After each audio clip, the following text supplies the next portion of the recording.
Welcome back to Coffee with Sarge. Grab yourself a cup of coffee and pull up a seat here at Booth 7. This is where we talk about trucking the way it really is. The decisions we make, the lessons we learn, and sometimes the things we don't figure out until we've already made a few mistakes along the way. And today I want to tell you about a young driver who sat down with me right here at Booth 7 not too long ago. He'd only been driving a few months, but he already had a problem. At least, he thought he did. Had his coffee in one hand, phone in the other, and before he even got settled in the booth, I could tell something was eating at him. He looked across the table and said, "Sarge, can I ask you something? How am I supposed to get experience if every job I want says I don't have enough experience?" Now that's a fair question. So I asked him how long he'd been driving. He said, 4 months. I said, 4 months total? He nodded. So I took a sip of coffee and asked him the next question. How long you been with the company you're driving for now? 4 months. Well, now we're getting somewhere. I asked him what was wrong with the job. Were they not paying him what they promised? No. Was he sitting around all week without any miles? No. Were they keeping him out longer than they told him they would? No. Was the equipment unsafe? No. Was somebody treating him badly? No. So I finally asked him, "Then why are you trying to leave?" And that's when he pulled out his phone. He'd been looking at trucking jobs online. One said more money. Another promised better home time. Another had newer equipment. And he'd been watching drivers on social media talking about what they were making and where they were working. 4 months into his trucking career, this young man had already decided he was falling behind. And I told him, "Son, you're not falling behind. You just got here." That's something I wish more new drivers understood.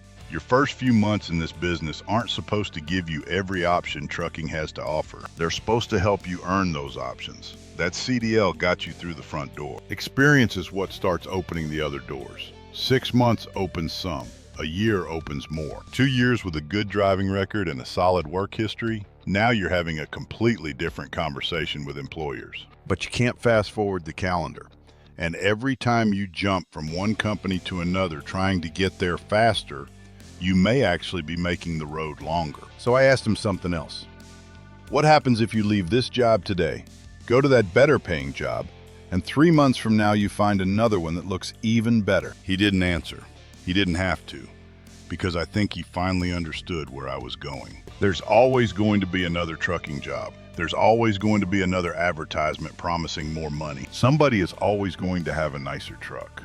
Somebody is always going to tell you they're making more than you. And somewhere on the internet, there's probably a driver claiming he makes $4,000 a week, gets home every night, never touches freight, never waits at a shipper, and his dispatcher sends him a Christmas card. Don't build your career around that guy. Build yours. Now, I'm not telling the driver to stay somewhere they're being mistreated.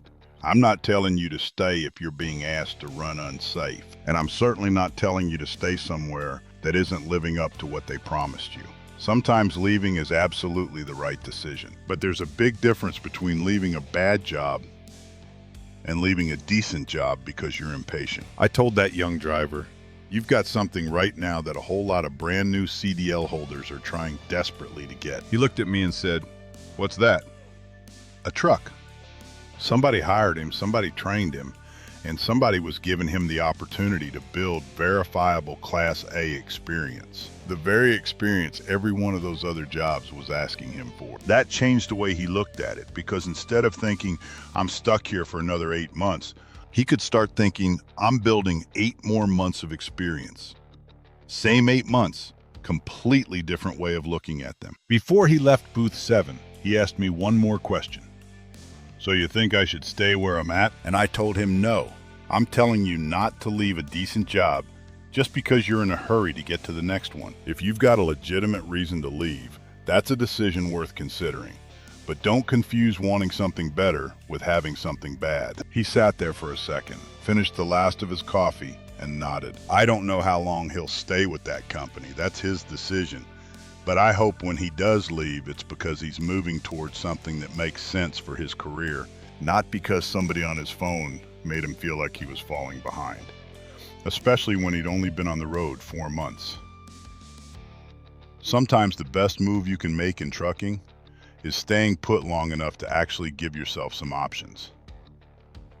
Something to think about over your next cup of coffee. Drive safe, make good decisions, and I'll see you at the next truck stop.